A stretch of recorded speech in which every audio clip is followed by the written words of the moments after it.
Hello दोस्तों, आप सभी का बहुत बहुत स्वागत है हमारे YouTube channel HB knowledge for you में। दोस्तों, आज हम प्रयोगशाला परिचारक का जो भर्ती परीक्षा हुआ है उसमें पूछे गए सभी प्रश्नों का सही एवं 100% सटीक उत्तर देते हुए चलेंगे। जहां पर फर्स्ट पार्ट में जो सामान्य विज्ञान से संबंधित जो महत्वपूर्ण प्रश्न 60 नंबरों के पूछे गए थे उन सभी का हम आपको एक एक करके उत्तर देंगे। तो यहाँ पर दोस्तों आपको पार्ट 1 में देखने को मिलने वाले हैं, जहाँ पर कुछ इस प्रकार से जो है वो क्वेश्चन दिए गए हैं। एंड वहीं हम आपको बता दें, आप कोई भी सेट पाए होंगे ABCD, आप अपने उत्तरों का जो मिलान है इससे कर लीजिए, क्योंकि सेटों का जो क्वेश्चन है वो सेम ही है, लेकिन वहां पर जो क्रम है वो सिर्फ बदले हुए हैं। तो आपने जो उत्तर है उसका मिलान दोस्तों आप कर लीजिएगा। तो यहाँ पर फर्स्ट क्वेश्चन में दिए गए हैं, निम्नलिखित में से कौन सी अभिक्रिया अपघटन का उदाहरण यहाँ पर पूछा गया था। तो इसका सही आंसर है ऑप्शन नंबर ए, CaCO3, फिर है CaCO प्लस CO2, यही दोस्तों है इसका करेक्ट आंसर हो जाएगा। एंड वहीं बता दें, अगर आप इंग्लिश मीडियम वाले हैं तो लेफ्ट की ओर ध्यान दीजिएगा, और वहीं आप हिंदी मीडियम वाले हैं तो आप राइट की ओर जो लिखा हुआ है उस पर आप ध्यान दीजिए।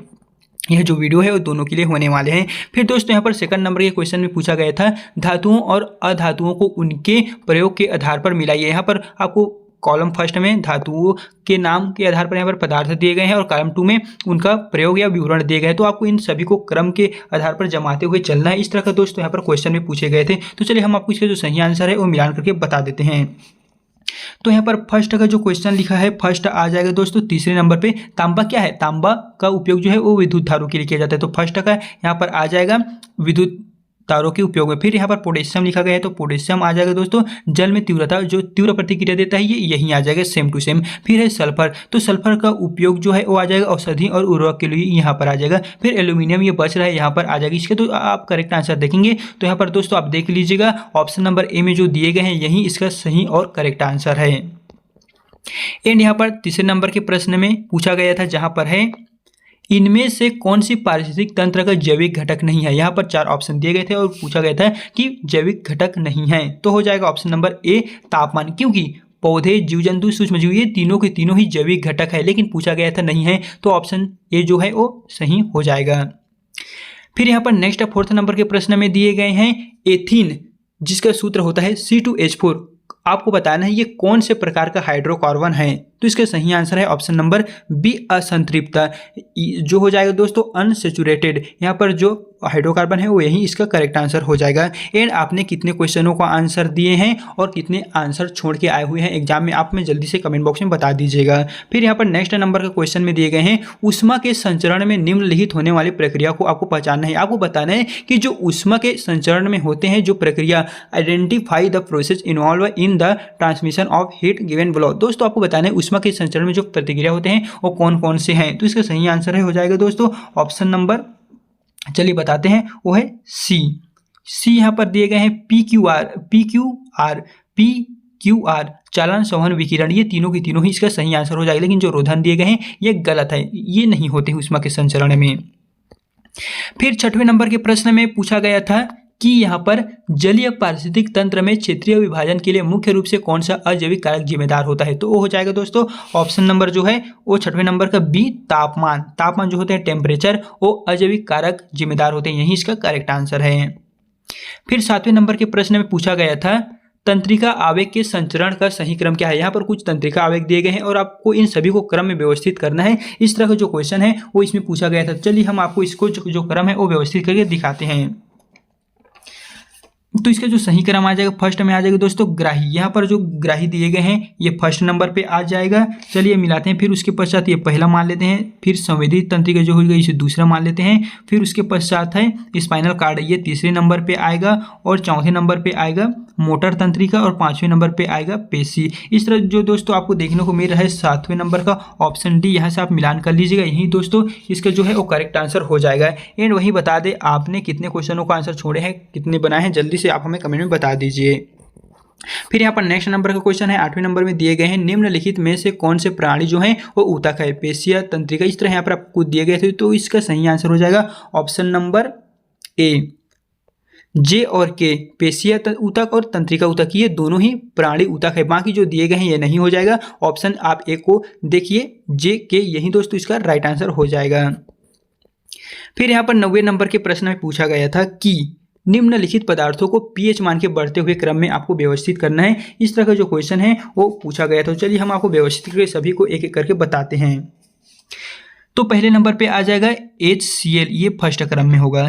फिर है D नींबू, ये दूसरे क्रम में होगा, नींबू का पानी। फिर उसके पश्चात आ जाएगा एसिटिक एसिड, ये तीसरे नंबर पे होगा। फिर चौथे नंबर पे आ जाएगा शुद्ध जल। फिर उसके पश्चात आएगा सोडियम हाइड्रोक्साइड। ये दोस्तों आप यहाँ से मिलान कर लीजिएगा। ऑप्शन नंबर जो ए दिए गए हैं यही इसका सही आंसर है। आप यहाँ से मिलान इसको कर लीजिएगा, आपका आंसर जो है वो आपको ऑटोमेटिक देखने को मिल जाएगा। फिर 10वें नंबर के क्वेश्चन में पूछा गया था कि आपको कथन और कारण वाला क्वेश्चन दिए गए थे, जिसको हमने हमारे चैनल पे जब ऑनलाइन क्लास चल रहा था तो बहुत सारे जो क्वेश्चन है वो इसी तरह के सॉल्व हमने कराए थे। तो यहाँ पर पूछा गया था, कथन में है जब रेल पटरी के कई भाग एक साथ जोड़े जाते हैं तो उनके बीच में थोड़ी सी जगह जो है वो छोड़ी जाती है। तो हाँ दोस्तों, ये छोड़ी जाती है, 100% ये करेक्ट है। परंतु यहाँ पर है रेल पटरी स्टील से बनी होती है, क्योंकि स्टील की प्रकृति ज़्यादा अप्रत्यावस्थ होते नहीं। यहाँ पर जो कारण दिए गए हैं, रेल पटरी स्टील से बनी होती नहीं, स्टील से नहीं बनी होती है, वो मिश्र धातुओं से बनी होती है, क्योंकि मिश्र धातु जो होते हैं वो अधिक मजबूत होते हैं। तो ये जो है वो गलत हो जाएगा, यही सही है। आप देख सकते हैं इसका जो सही आंसर है वो ए में दिए गए हैं, ये सही है, लेकिन जो आर दिए गए हैं वो गलत है। आप ही सोचिए, रेल पटरी जो है स्टील से कभी बनेगा क्या? नहीं। तो ऑप्शन आप ए को सही कीजिएगा। फिर दोस्तों यहाँ पर 11वें नंबर के क्वेश्चन में पूछा गया था कि यहाँ पर है मेंडल के प्रयोग में निम्न चरणों को आपको सही क्रम में व्यवस्थित करना है। यहाँ पर मेंडल के जो प्रयोग दिए गए हैं वो कुछ इस प्रकार से हैं, लेकिन पूछा गया था कि आपको इन सभी को सही क्रम में व्यवस्थित करते हुए चलना है। तो चलिए हम आपको व्यवस्थित करके बता देते हैं। सबसे पहले आएगा परागण, फिर सेकंड नंबर पे आएगा निषेचन, फिर थर्ड नंबर पे आ जाएगा बीज निर्माण, फिर फोर्थ नंबर पे आ जाएगा F1 और उसके पश्चात है F2, ये 5वें नंबर पे आ जाएगा। जो करेक्ट आंसर है दोस्तों आपको एक पहले नंबर पे दिए गए हैं, यहाँ से आप अपना उत्तर जो है वो इससे और इससे मिलान कर लीजिएगा, आपको देखने को इसका सही आंसर मिल जाएगा। फिर यहाँ पर 12वें नंबर के क्वेश्चन में पूछा गया था कि कॉलम 1 को आपको कॉलम 2 से मिलान करना है, जिसके अकॉर्डिंग यहाँ पर आपको कुछ क्वेश्चन भी प्रोवाइड किए गए थे। तो चलिए हम आपको इसका जो सही आंसर है वो मिलान करके बताते हैं। सबसे पहले आएगा सूर्य। सूर्य क्या देते हैं? तो सूर्य ऊर्जा, सूर्य से हमें ऊर्जा प्रदान होता है। फिर है उत्पादक। उत्पादक कौन होते हैं? उत्पादक हरे पौधे होते हैं। तो ये देख सकते हैं, पहला का सेकंड में, दूसरा का फर्स्ट में आ गया। फिर है उपभोक्ता। उपभोक्ता कौन होते हैं? तो इसका सही आंसर हो जाएगा दोस्तों, आप जल्दी से कमेंट में बता दीजिए उपभोक्ता कौन होते हैं। तो होते हैं जीव जंतु। फिर अपघटक कौन होते हैं? सूक्ष्म जीव। तो इस तरह जो इसका सही आंसर है दोस्तों वो आपको ऑप्शन नंबर ए में देखने को मिल जाएगा। यहाँ से आप सही आंसर का मिलान कर लीजिए। फिर यहाँ पर 13वें नंबर के प्रश्न में पूछा गया था, जहाँ पर है एंड इस पीडीएफ को आपको कैसे और कहाँ से लेना है हम आपको वीडियो के एंड में बताएंगे। तो आपको वीडियो के एंड तक बने रहना है, आपको इस वीडियो का एक स्टेप भी मिस नहीं करना है। फिर यहाँ पर नेक्स्ट नंबर का क्वेश्चन है, 13वें नंबर में पूछा गया था कॉलम 1 को आपको कॉलम 2 से मिलान करना है, जहाँ पर कुछ यहाँ पर आपको नाम दिए गए हैं और आपको इन सभी को सम्मिलित रूप से व्यवस्थित करना है। तो चलिए हम आपको व्यवस्थित करके बताते हैं। तो दोस्तों यहाँ पर जो कोशिका द्रव्य है वो आ जाएगा पायरुवेट का टूटना। फिर यहाँ पर दिए गए हैं मांसपेशी कोशिका, तो ये आ जाएगा पायरुवेट से इथेनॉल। फिर माइटोकॉन्ड्रिया दिए गए हैं, तो माइटोकॉन्ड्रिया आ जाएगा एसिड में, पायरुवेट से लैक्टिक एसिड में, और ईस्ट आ जाएगा ग्लूकोज से पायरुवेट में। इस तरह यहाँ से आप सही उत्तर का जो मिलान है वो ऑप्शन ए से करेंगे। तो यहाँ पर देख सकते हैं आपका जो ए है वो सही हो जाएगा, यहाँ से आप मिलान कर लीजिएगा। फिर 14 नंबर के प्रश्न में पूछा गया था निम्नलिखित में से कौन सा एक यौगिक का लक्षण नहीं है। यहाँ पर आपको 3 यौगिक के लक्षण दिए गए हैं और एक जो नहीं है वो यौगिक के लक्षण को आपको फाइंड आउट करना है। तो हो जाएगा यह अपने अवयव के गुण दिखाता है, यही जो है इसका करेक्ट आंसर हो जाएगा। यानी कि जो अवयव का गुण नहीं है, लेकिन ये जो 3 दिए गए हैं ये यौगिक का गुण है, ये जो दिए गए हैं ऑप्शन नंबर सी में ये नहीं है। फिर 15वें नंबर के क्वेश्चन में पूछा गया था कि एक छात्र ने निम्नलिखित कुछ कथन लिखे हैं, जैसे कि यहाँ पर है इस तरह 4 कथन लिखे हुए। हम दोस्तों पढ़ के अब नहीं बताएंगे, क्योंकि अगर हम पढ़ेंगे तो जो क्वेश्चन का आंसर है वो हम एक ही वीडियो में नहीं बता पाएंगे, यह वीडियो लंबा हो जाएगा। इसलिए हम आपको पूरे का पूरा जो क्वेश्चन है उन सभी को शॉर्ट फॉर्म में चलिए आंसर देते चलेंगे। तो इसके सही आंसर है दोस्तों ऑप्शन नंबर यहाँ पर सी दिए गए हैं, पी और आर। यहाँ पर जो सही दिए हैं पी और आर, यहाँ से आप देख लीजिएगा पी और ये आर है, ये कथन जो है वो सत्य है, बाकी असत्य है। फिर 16 नंबर के क्वेश्चन में पूछा गया था जब किसी वस्तु पर यांत्रिक कार्य किया जाता है तब जो वस्तु होती है वो कौन से प्रकार में परिवर्तित होती है। तो इसका सही आंसर हो जाएगा ऑप्शन नंबर ए, स्थितिज ऊर्जा गतिज ऊर्जा में रूपांतरित। जब वस्तु मान लिया जाए, यहाँ पर एक वस्तु जिसे ए मान लिया जाए, ये वस्तु है, तो उसे हम यांत्रिक कार्य करते हैं, उस पर कुछ भी वर्क हम करवाते हैं तो वो स्थितिज है, तो हम उसे गतिज में ले जाते हैं। तो ऑप्शन नंबर जो ए दिए गए हैं यही करेक्ट हो जाएगा। फिर 17वें नंबर के क्वेश्चन में था नीचे दिए गए ओम के नियम से संबंधित कुछ प्रमुख घटकों को आपको बताना है। यहाँ पर ओम के नियम दिए गए थे और उसी के आधार पर आपको इन सभी का जो है वो बताना है कौन कौन से इसका फाइंड आउट हो रहा है, कौन कौन से 4 में से कौन से आ रहा है। तो चलिए दोस्तों हम आपको बताते हैं जो ओम की घटा होंगे। चलिए हम आपको जो इसका प्रिंसिपल है, सिद्धांत है, वो पढ़ के बताते हैं। सन 1827 में जॉर्ज साइमन ओम ने प्रयोग द्वारा पता लगाया कि किसी चालक के सिरों पर लगाया गया विभवांतर और उसमें बहने वाली धारा के मध्य संबंध होता है, जिसे उन्होंने ओम के नियम के रूप में प्रतिपादित किया। तो यहाँ पर विभव, धारा, प्रतिरोध, ये तीनों का संबंध है वो उसमें देखने को मिल रहा है। तो चलिए देखते हैं PQR कहाँ पर लिखा हुआ है। ऑप्शन नंबर जो डी है वो देखने को मिल रहा है। यहाँ से आप मिलान कर लीजिए, आपको जो क्वेश्चन का आंसर है वो ऑटोमेटिक आपको पता चल जाएगा। फिर फ्रेंड्स यहाँ पर 18वें नंबर के क्वेश्चन में पूछा गया था कि निम्नलिखित में से कौन सी प्रक्रियाओं में प्रवस्था या चरण परिवर्तन होता है, कौन सी अवस्था में जो इनका जमना, दहन, संघनन है वो उसमें परिवर्तन हो रहा है। तो इसका सही आंसर है यहाँ पर जे के, संघनन और जमना ये दो है, उसमें जो प्रवस्था है, चरण परिवर्तन है, ये परिवर्तन हो रहा है। फिर 19वें नंबर के प्रश्न में पूछा गया था कि जो पोषक स्तर का क्रम है उनको आपको सही क्रम में व्यवस्थित करना है। तो ये दोस्तों इसका सही आंसर हो जाएगा। यहाँ पर है सबसे पहले आएगा, जब आप पढ़े होंगे दोस्तों आपको पता ही होगा, सबसे पहले उत्पादक आएगा, फिर उसके पश्चात प्राथमिक उपभोक्ता, फिर द्वितीय उपभोक्ता, फिर तृतीय उपभोक्ता। यानी कि इसका कहने का मतलब यह है सबसे फर्स्ट क्रम में उत्पादक आएगा, फिर उत्पादक से जितने भी जीव जंतु बनेंगे उनको खाएंगे प्रथम उपभोक्ता, फिर उनको खाएंगे द्वितीय उपभोक्ता, फिर उनको खाएंगे तृतीय उपभोक्ता। इस तरह दोस्तों जो है वो क्रम है वो आगे बढ़ता जाएगा। तो ऑप्शन नंबर जो डी दिए गए हैं यही इसका करेक्ट आंसर हो जाएगा। फिर 20वें नंबर 20 नंबर के क्वेश्चन में दिए गए थे सोडियम बुनसन ज्वाला में पीला रंग का होता है, इसका क्या कारण है, पीला रंग देता है हमें, तो इसका जो कारण है वो क्या है। तो इसका हो जाएगा दोस्तों ऑप्शन नंबर बी, सोडियम की प्रकाश संवेदनशीलता। यही कारण है कि सोडियम बुनसन ज्वाला में पीला रंग प्रोवाइड करता है, सोडियम की प्रकाश संवेदनशीलता के कारण। फिर यहाँ पर 21वें नंबर के क्वेश्चन में था निम्न में से कौन कौन से पदार्थ जल में घुलने पर क्षारीय विलयन बनाते हैं। पूछा गया था कि हम कौन से पदार्थों को जल में घोलेंगे तो क्षारीय विलयन जो है वो बनाएगा। तो इसका सही आंसर है दोस्तों ऑप्शन नंबर ABC। यहाँ पर दिए गए हैं C, इसका जो है करेक्ट आंसर हो जाएगा, क्योंकि यहाँ पर आ रहा है हाइड्रोक्साइड, हाइड्रोक्साइड, हाइड्रोक्साइड, यानी कि यहाँ पर जो तीन है वो क्षार है। तो हम इसे घोलेंगे इस पदार्थ को तो क्षारीय विलयन हमें देंगे। तो ऑप्शन जो दिए गए हैं यहाँ पर C यही करेक्ट हो जाएगा।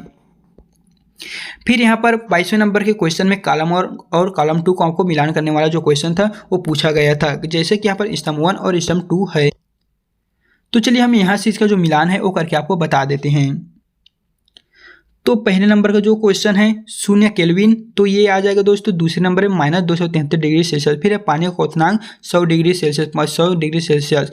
थर्मोमेट्रिक तरल ये हो जाएगा तीसरे नंबर पे पानी, और उष्मा का जो कुचालक हो, सॉरी दोस्तों यहाँ पर जो हो जाएगा ये चौथे नंबर पे होगा थर्मोमेट्रिक तरल, और जो उष्मा का कुचालक है ये तीसरे नंबर पे। यहाँ से आप देख सकते हैं ऑप्शन नंबर यहाँ पर सेकंड में दिए गए हैं, यहीं आप टिक कीजिएगा, यही जो है इसका करेक्ट आंसर हो जाएगा। फिर 23वें नंबर के प्रश्न में पूछा गया था कॉलम 1 को कॉलम 2 से मिलान करना है, उसी तरह का जो क्वेश्चन है वो दिए गए। तो चलिए हम आपको जो मिलान है वो करके यहाँ से आपको दिखा देते हैं। तो इसका जो करेक्ट आंसर है वो हो जाएगा ऑप्शन नंबर बी, क्योंकि मरुस्थल जो हो जाएगा वो चौथे नंबर पे आ जाएगा। यहाँ से आप देख लीजिए सांद्रित मूत्र, मोटी त्वचा दिन के समय, इस तरह। फिर यहाँ पर है समुद्री पारिस्थितिक तंत्र, ये हो जाएगा तीसरे नंबर पे। तैराकी अंग, गलफड़े, शरीर में नमक की सहनशीलता। फिर यहाँ पर सी दिए गए हैं पर्वतीय आवास, ये हो जाएगा दूसरे नंबर पे। मोटी फर, कम तापमान को झेलने की क्षमता। फिर उष्णकटिबंधीय यहाँ पर आ जाए। तो आप जब अपने उत्तर का देखेंगे तो यहाँ पर दिखा गया है ऑप्शन नंबर बी, यहीं से दोस्तों फाइंड आउट कर लीजिएगा, यही जो ऑप्शन बी दिए गए हैं यही करेक्ट हो जाएगा। फिर 24 नंबर के क्वेश्चन में पूछा गया था कि तापमान मापने में किस पैमाने का उपयोग नहीं किया जाता है, सेल्सियस, फ़ारेनहाइट, केल्विन, रिक्टर। तो इसका सही answer option number D, Richter. तापमान मापने में किस पैमाने का उपयोग नहीं करते, तो सेल्सियस का करते हैं, फ़ारेनहाइट केल्विन करते हैं, केल्विन का भी करते हैं। तो ऑप्शन डी दिए गए हैं यही करेक्ट है। फिर 25 नंबर के क्वेश्चन में पूछा गया था कि निम्नलिखित में से कौन कौन जैव विविधता का स्तर नहीं है, यहाँ पर पूछा गया था। तो इसका सही आंसर हो जाएगा दोस्तों ऑप्शन नंबर ए, अनुवांशिक विविधता, पारितंत्रीय विविधता और प्रजातीय विविधता, ये जो है वो जैव विविधता स्तर है, बाकी नहीं है। फिर 26 नंबर के क्वेश्चन में था एक वस्तु को उत्तल दर्पण के सामने रखा जाता है, इसका प्रतिबिंब बनता है। जब एक वस्तु को हम उत्तल दर्पण के सामने रखेंगे तो इस पर जो प्रतिबिंब बनेगा वो क्या बनेगा। तो इसका सही आंसर है ऑप्शन नंबर डी, दर्पण के पीछे और इसकी स्थिति वस्तु की दूरी के अनुसार बदलती रहती है। इस तरह जो है वो उत्तल दर्पण के सामने रखेंगे तो प्रतिबिंब जो है वो बनेगा। फिर 27 नंबर के प्रश्न में दिए हुए हैं विभिन्न आवासों में रहने वाले जो जीव की विविधता होती है उनमें कौन से विविधता का कारण है? रहने वाले जो आवास में रहने वाले जीवों की विविधता का मुख्य कारण क्या है? तो हो जाएगा ऑप्शन नंबर डी उपरोक्त सभी। जलवायु के कारण भी एक स्थान से दूसरे स्थान जो जीव जंतु होते हैं वो चले जाते हैं, और भूगोल के कारण ही, प्राकृतिक भूगोल के कारण, जैसे भूकंप आ गया या और कुछ भी हो गया, फिर खाना नहीं मिलने के कारण वे एक स्थान से दूसरे स्थान खाने की तलाश में चले जाते हैं। तो ऑप्शन जो डी दिए गए हैं उपरोक्त सभी, ये इसका सही आंसर हो जाएगा। फिर 28 नंबर के क्वेश्चन में दिया गया था कि जीवों के विकास की प्रक्रिया में निम्नलिखित चरणों को आपको सही क्रम में व्यवस्थित करना है। यहाँ पर जीवों के विकास के जो अनुक्रम दिए गए इन सभी को आपको व्यवस्थित क्रम में जमाते हुए चलने। तो चलिए हम बताते हैं। सबसे पहले दोस्तों आएगा कोशिका विभाजन फर्स्ट नंबर पे, फिर उसके पश्चात आएगा प्रजनन दूसरे नंबर पे, फिर वृद्धि तीसरे नंबर पे, विभेदन चौथे नंबर पे, संगठन पांचवें नंबर पे। ऑप्शन जो ए दिए गए हैं ये करेक्ट हो जाएगा। ऑप्शन यहीं से आप दोस्तों मिलान कर लीजिएगा। फिर 29 नंबर के क्वेश्चन में दिए गए हैं ट्रिप्सिन का स्राव करने वाला जो अंग है वो निम्न में से कौन सा है? तो इसका सही आंसर ऑप्शन नंबर ए अग्नाशय। ट्रिप्सिन का जो स्राव है वो अग्नाशय द्वारा किए जाते हैं। फिर यहाँ पर 30 नंबर के क्वेश्चन में है रसायनों द्वारा पीने के पानी के शोधन में उपयोग होने वाले जो चरण हैं उन सभी को आपको सही क्रम में व्यवस्थित करना है। तो चलिए हम व्यवस्थित करके बताते हैं। तो सबसे पहले दोस्तों यहाँ पर आ जाएगा स्क्रीनिंग या छानना, फिर दूसरे नंबर पे आ जाएगा एलम मिलाना, तीसरे नंबर पे आ जाएगा अवसादन, चौथे नंबर पे आ जाएगा निस्पंदन, पांचवें नंबर पे आ जाएगा क्लोरीनेशन। इस तरह जो आपका राइट आंसर हो जाएगा वो आप यहाँ से ऑप्शन नंबर जो ए दिए गए हैं यहाँ से दोस्तों मिलान कर लीजिएगा, आपका आंसर देखने को मिल जाएगा। फिर 31 नंबर के क्वेश्चन में दिए गए थे कि निम्न में से कौन सा एक धातु नहीं है, यहाँ पर पूछा गया था। तो इसका सही आंसर है डी सल्फर। ये धातु नहीं है। एल्यूमिनियम, जस्ता, तांबा ये तीनों की तीनों धातु है, लेकिन जो यहाँ पर सल्फर दिए गए हैं ये धातु नहीं है। फिर यहाँ पर पूछा गया है कि अनुवांशिक की मूल इकाई क्या है? अनुवांशिक जेनेटिक्स की जो मूल इकाई है वो है जीन। जीन को अनुवांशिकता का यहाँ पर इकाई कहा जाते हैं।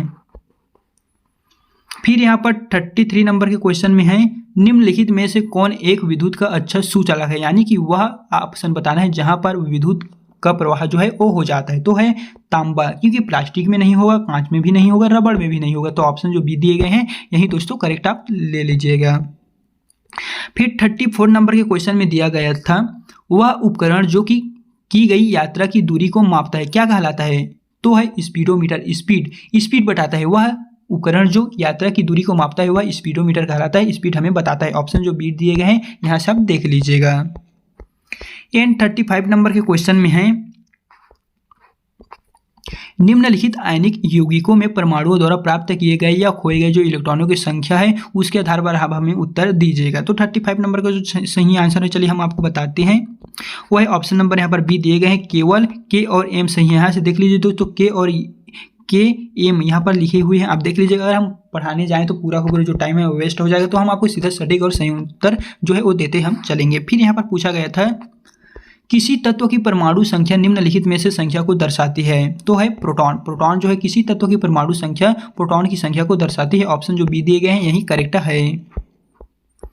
फिर 37 नंबर के क्वेश्चन में पूछा गया था कथन और कारण वाला जो क्वेश्चन था दोस्तों इसका सही आंसर चलिए हम दे देते हैं। वो है ऑप्शन नंबर यहाँ पर देख सकते हैं ए, कथन और कारण दोनों सत्य है, परंतु आर जो है वो इसकी सही स्पष्टीकरण है। यहाँ से आप देख लीजिएगा, यही दोस्तों इसका सही आंसर हो जाएगा।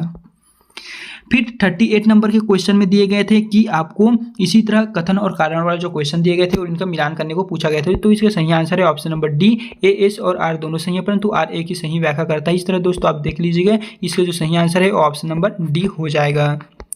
क्योंकि दोस्तों यहाँ पर क्वेश्चन में पूछा गया था चुंबक बर रेखाएं एक दूसरे को कभी नहीं काटती। हाँ 100% नहीं काटती है। फिर नेक्स्ट है कारण चुंबक के दो ध्रुव होते हैं, उत्तरी ध्रुव और दक्षिण। हाँ ये भी होते हैं। तो ये जो दोनों का दोनों ऑप्शन है ये करेक्ट है। और आर ए की सही व्याख्या करता है चुंबक के दो ध्रुव होते हैं, इस प्रकार चुंबक के बर रेखाएं एक दूसरे को नहीं काटती। ऑप्शन जो डी है यहाँ से आप देख लीजिएगा। फिर यहाँ पर पूछा गया था 39 नंबर के क्वेश्चन में मेंडल के मटर के पौधों के प्रयोग में विपरीत लक्षणों का जोड़ा जो है वो आपको पहचान करना है। तो हो जाएगा बी और डी, लंबा और बौना, गोल और झुर्रीदार। ये दो दोस्तों ऑप्शन नंबर है ये सही हो जाएगा। फिर 40वें नंबर के प्रश्न में पूछा गया था निम्नलिखित में से कौन सा क्रम सबसे छोटे से लेकर सबसे बड़े पैमाने तक जैव विविधता की स्तरों को सही ढंग से प्रस्तुत करता है? तो 40वें नंबर का सही आंसर है दोस्तों ऑप्शन नंबर ए। यहाँ पर पहले नंबर पे डी हो जाएगा, फिर सी होगा, फिर बी होगा, ई होगा और ए होगा। ऑप्शन जो ए दिए गए हैं यहाँ से आप मिलान कर लीजिएगा। फिर यहाँ पर नेक्स्ट क्वेश्चन में दिए गए हैं 41 नंबर में किसी पिंड का जो संवेग है वो p है, तो आपको बताना है इसका सही आंसर कौन है। तो इसका सही आंसर हो जाएगा ऑप्शन नंबर ए, पिंड के वेग के समानुपाती बस शर्तें हैं कि उसका द्रव्यमान स्थिर हो। ऑप्शन जो दिए गए हैं दोस्तों यहाँ से आप मिलान कर लीजिएगा, ऑप्शन ए करेक्ट है।